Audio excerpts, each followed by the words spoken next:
Hello, I'm the Nostalgia Critic. I remember it so you don't have to. Once upon a time, there was a movie called The NeverEnding Story, and it kicked ass! In my opinion, it was one of the best family films ever. It had great atmosphere, creative characters, a complex story, and some real legitimate drama. So when I heard there was another movie, I got excited as hell. I loved the first one, I couldn't wait to see another one. It blewed.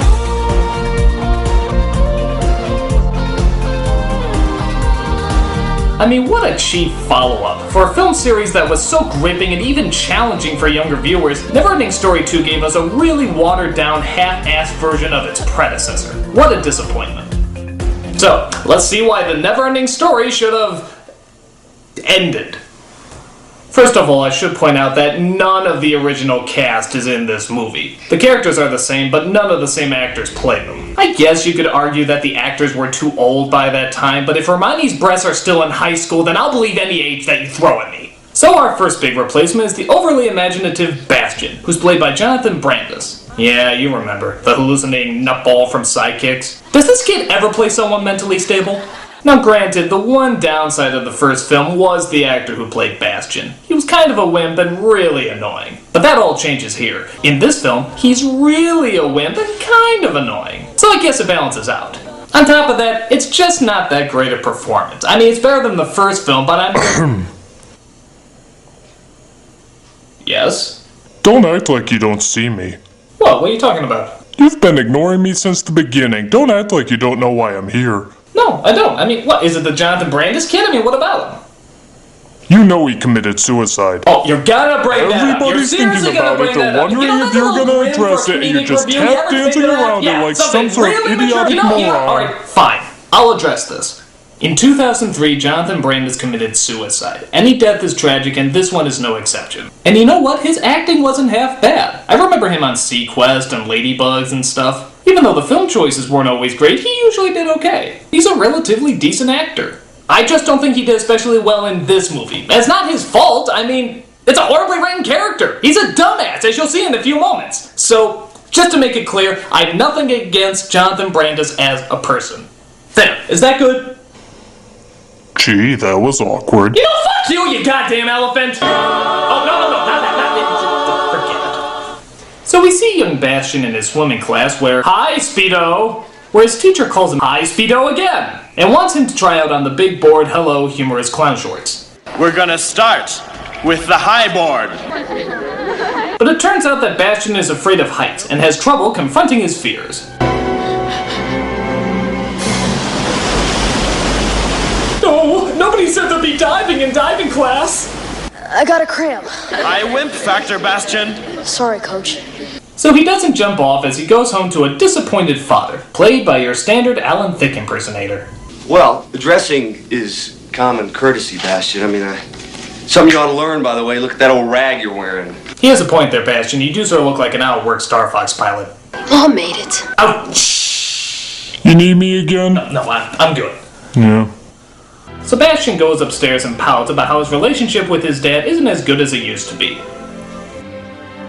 Hey, just a random question here.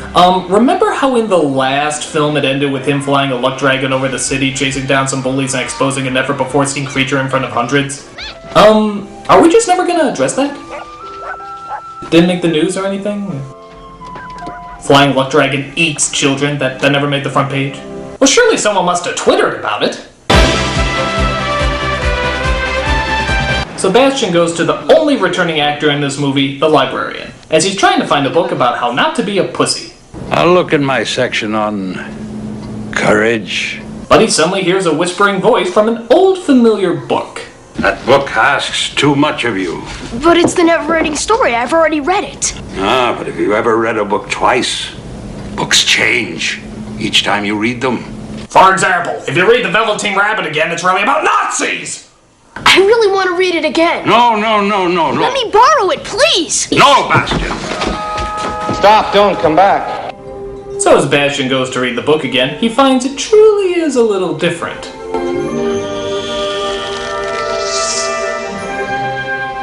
Well, that's inviting. He finds that the orange symbol on the front can actually be taken off now. But not only that, he can enter the fucking book! Fantasia. Just pray it's not Fantasia 2000. The annoying celebrity cameos will be through the roof. So while Bastian admires how model-ish Fantasia looks, we cut to the hideout of our villain, who lives in the terrifying Castle Cliché. I came as fast as I...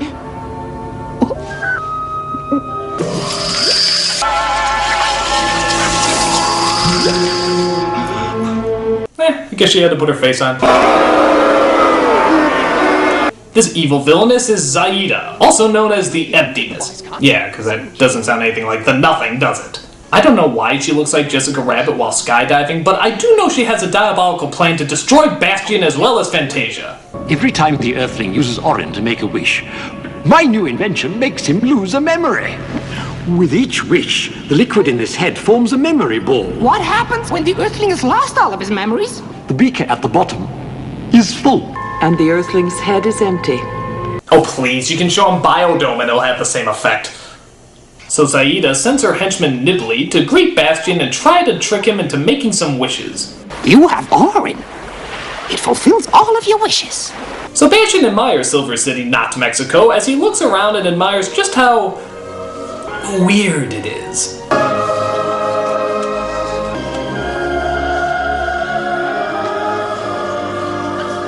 Everything seems fine in Fantasia. Fine? Fine? Maybe for Burning Man, this is pretty fucked up to me. But then Zaida sends down her pretty silly looking minions to spread chaos throughout the town.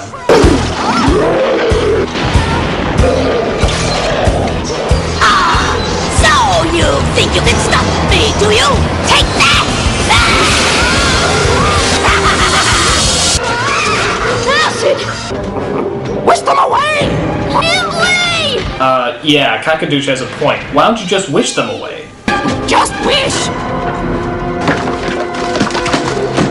Hi, this makes no sense. I mean, I know if he makes a wish he loses a memory, but he doesn't know that. His life is at stake. Why doesn't he just wish them to blow up or something?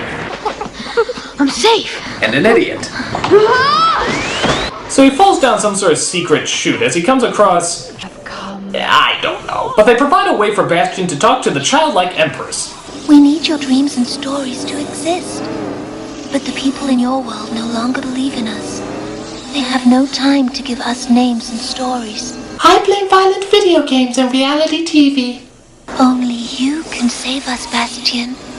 You are my last hope. Help me, Obi-Wan Kenobi. You're my only hope.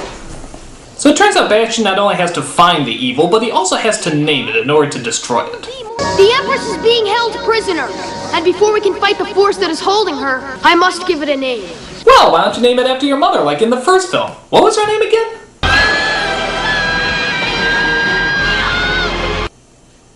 Yeah, call it that. But luckily Atreyu shows up to help Bastian on his quest. And give him some credit, they actually did pick a Native American kid this time. People talk about a castle that looks like a hand. Some say that's where the giants come from. So that's where we should be heading. Just don't ask us to go through any swamps of despair. My horse is still a manic depressive. The only point of living is dying. Shut up, Bartex. So Bastian gets the idea to wish up a giant monster to go after the evil castle. But that sort of backfires.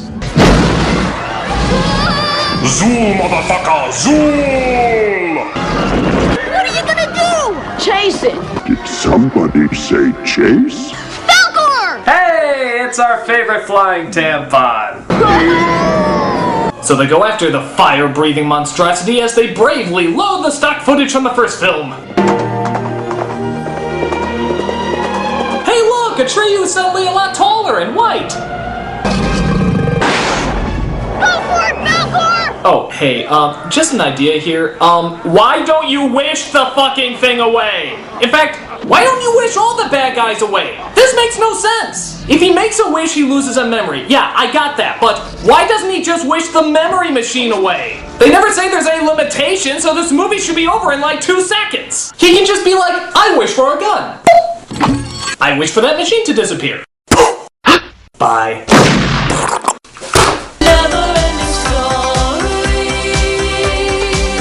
So the dragon is zapped by the evil castle as they come across an old familiar friend, the Rockbiter, and the sun?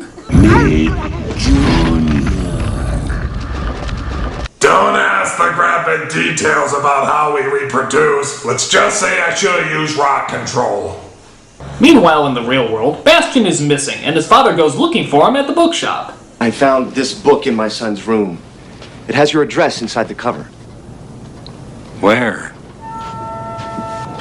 I saw it there myself last night. Look, we just sell Mogwais and Frogurt. Anything else isn't my department. Maybe... When did you last see him? Maybe you'll find the explanation for your son's disappearance inside. Inside my trunk. He's quite the little fighter, I tell you. So Atreyu meets up with Bastian as they try to figure out a way inside the fortress. So that's the plan.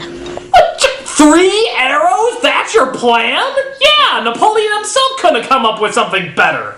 It's dangerous, but it just might work. The second arrow looks especially dangerous. So they try sneaking into the castle while the lasers seem to be playing Missile Command, but Bastian gets caught in one of the beams.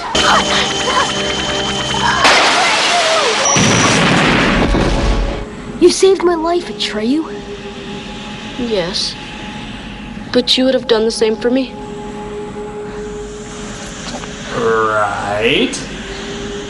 Right? Sure. Oh my god, this kid's a dick! Is that really what you want to say to your rescuer? If someone saved you from a burning fire, would you be like, oh, thank you so much. Just a heads up, if you were in the same situation, burning alive in a tall building, I would probably get pizza. Nothing personal, I just can't stand your guts. So the guards come out and try to stop them from entering the castle. This looks like a job for Fabergé eggs. Go!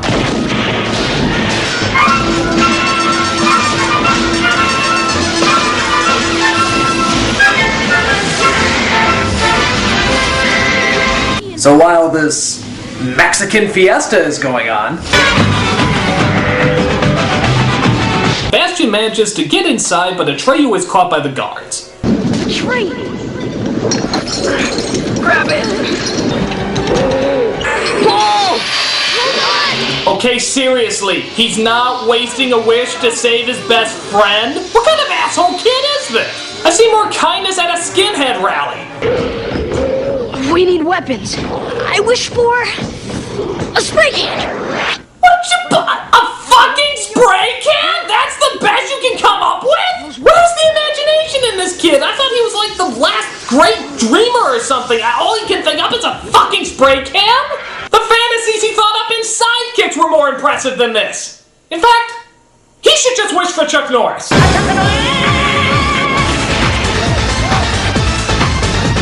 Yeah, they could turn everybody into ninjas, have a rockin' battle, everything would be awesome. It'd be the coolest adventure ever. But no, we get spray cans. Honest to God, spray cans. I have no remorse for this little idiot if something bad happens to him. I am Zaida. I admit defeat. So, you're the one who makes everything empty. I control all that is empty. Just to control things, you destroy stories and books. Sounds like the producers. So she tells them that she can release the childlike empress, but only if she's closer to the tower. So they take her as a prisoner to the tower where they... Whoa! What's up with Falcor's eyes there? I am not going to carry that woman. Was he just like possessed by the devil for a second? Stick your cock up her ass, you motherfucking worthless cocksucker. So Bastian rides with Zaida in a pretty stupid looking parade float, as Bastian's dad goes back to the bookstore, only to find everything's disappeared. Looks like there hasn't been a bookstore here for a long time. So literally the books just disappear because nobody's reading them? Come on, this isn't nearly as subtle as the first movie. That's like saying my Nintendo will disappear if I stop playing with it. No, Nintendo! Sorry, Critic, you'll stop playing with me. Why? Enjoy your PlayStation 3, cock maggot. So while they're in Zaida's stained glass dreidel, she starts to convince Bastian that his friends are out to get him, and that she's the only person he can trust. How can you believe her? How can we even be sure she's going to help us free the childlike empress? I can tell when someone lies to me. I'm sure we can trust a woman who lives in a spidery castle and has tried to kill us on several occasions. So she continues to turn Bastian against his friends, mostly because he's stupid. You're jealous because I have Orin and you've come to take it away from me. Every time you use Orin, you lose one of your memories. Why don't you just go back and play with your buffaloes? Country boy. Idiot wisher! So they both get in a fight, and Bastion tosses Atreyu off the rock. You ever notice Atreyu is sort of a shitty great warrior? But Bastion finds out what a prick he's been when he sees everything Atreyu said was true. Unfortunately, Falkor had flown him away before Bastion could apologize. Bastion goes after him as his father discovers that the book really is alive, and that Bastion's life hangs in the balance. Zaida and her giants drove through the earth and into the underworld of Fantasia. Here they could travel with the speed of darkness, which was faster than the speed of light. Bullshit! They would find Bastion in no time and force him to make his last wish. But luckily Nimbly has a change of heart as he tells Bastion how to get back. Behind those rocks, you'll find a path through the mountains. Come with me. He who spies and flies away lives to spy another day. Yeah, I don't get it either. Goodbye! So Bastion makes it to Falkor, only to discover that Atreyu has little to no life left. I have 2 wishes left, Falkor. You will have lost your most precious memories. My mother and my father. Well, now wait a minute. He still has memories of Fantasia. He still has memories about how to talk. How can he be down to his last 2? I wish for nothing more in the world than for you to live, Atreyu. Well, you got both wishes. Atreyu lives, but there's nothing more in the world. Good! But then Zaida finally shows up. I guess the speed of darkness is pretty slow, considering they just now caught up with him. Make your wish. Yes, Zaida. I will make my last wish. I wish for you to have a heart. Drat! I've been foiled by the power of love!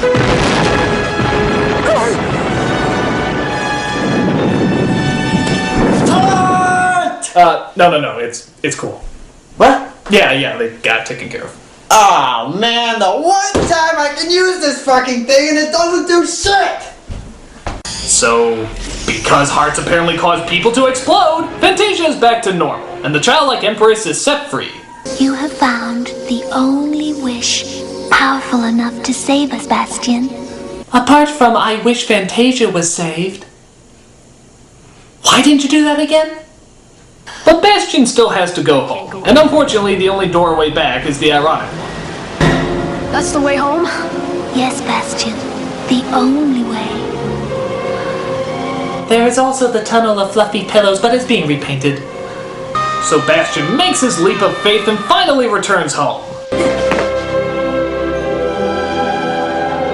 The only upside in any of this is that while the credits roll, I get to hear that kick-ass song again.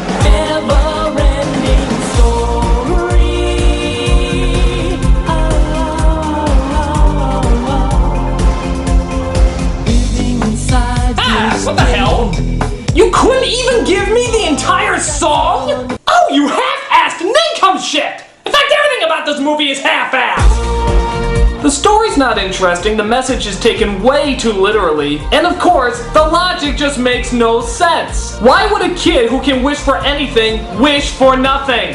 He has the powers of a god, and what does he fucking wish for? A goddamn spray can. This movie is bullshit from beginning to end.